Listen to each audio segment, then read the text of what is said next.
Hello guys! Hello Gemini! Welcome dito sa aking channel. Kapalaran 888 Gemini. Alamin natin kung anong messages, vibration, gabay energy para sa lahat. This is general reading. So timeless reading siya Gemini. So pwede siyang mag-resonate sa iyo ngayon, bukas makalawa, or pwedeng naka-resonate ka na dito for the past year or past months or weeks. So yung unang baraha mo dito, Gemini, is number 10. Every step counts. Okay? So, dito sinasabi ng baraha sa'yo, Gemini, na there is an advantage in taking things slowly. Okay? Breathe deeply and fully as you consider your options. So, yung first card na to, nagsasabi sa'yo na may advantage daw yung pagiging mabagal. Okay? Yung, like for example, if you're deciding, thinking, parang ganon, may advantage sa ganon. So, may advantage yung less impatient, less aggressive, and less impulsive. Okay? So, dito sinasabi na breathe deeply and consider your options. So, halimbawa, Gemini, kung marami kang plano sa buhay, marami kang gustong gawin, sinasabi ng baraha na kinakailangan mo munang pag-isipang mabuti. Sinasabi ng baraha na kailangan mo munang i-check. Okay?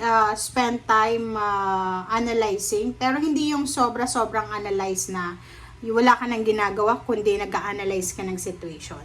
Okay? Okay. Okay, so tingnan natin sa second deck mo.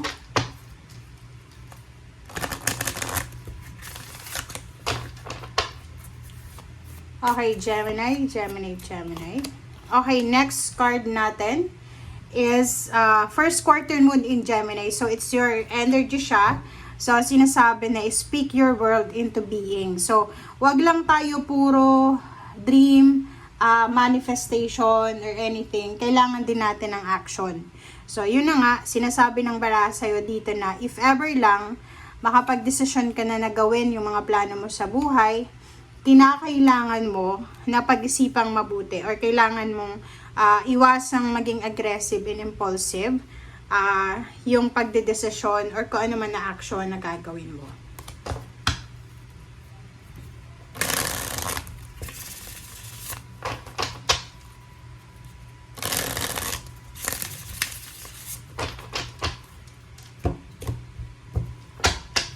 Okay. First two cards tayo, Ace of Swords and Six of Wheels. These two cards ay nagsasabi sa iyo, Gemini, na may paparating sa yung communication. It's either good news or any types ng communication. And this communication will give you financial balance. So, like for example, may paparating na balita sa iyo na pwedeng may mag-share sa iyo ng blessings, financial blessings, may magpautang sa iyo, or posibleng mayroong gustong kumuha ng serbisyo mo and babayaran ka. So, yung Six of Wheels is all about balance, give and take energy. Yung message na yan is pwedeng humingi ng tulong sa'yo or ikaw yung mag-extend ng tulong sa mga tao sa paligid mo. Okay.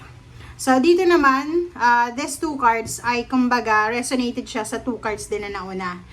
Ibig sabihin ng Page of Swords tsaka Two of Swords na if ever, 'di ba? Kasi itong Page of Swords, mabilis siyang gumawa ng action, mabilis siyang mag-strike ng decision. So, if ever lang, yun nga, may mga kailangan kayong pagdesisyonan sa buhay, much better na Two of Swords ka muna. Yung kailangan mong pag-isipan, kailangan mong mag-reflect, kailangan mong i-double check kung tama ba tong decision mo or nadadala ka lang sa emotion mo or nadadala ka lang sa pressure ng mga tao sa paligid mo. Okay? And next card natin is Eight of Wands. So, yun. So, yung Eight of Wands, ganun din. Fast energy to. 1, 2, 3. 3 cards ang nagsasabi na wag tayong masyadong mabilis kasi mabilis din yung mga communication na darating sa'yo. So, baka ma-trigger ka and makapag-decide ka ng hindi mo pinag-iisipan. So, dito, sinasabi ng Eight of Wands and then Page of Swords and these two cards na dahan-dahan lang tayo. Okay? Dahan-dahan lang, Gemini. Okay. So, dito naman, meron ditong mga Gemini na meron silang mga business venture or business plan na posibleng i-execute or pwedeng sinasabi ng bara sa'yo na mayroon kang direksyon na tinatahak. So, it's either yung Three of Wheels dito is pagkukunan ng salapi, money, like business, investment, partnership, collaboration. Pwede din na camaraderie. Pwede din na friendship or pwede din na makapag-asawa ka ng financially stable na individual. Or kung ano man to na partnership na pwedeng magdala sa'yo ng sobra-sobrang swerte. Okay.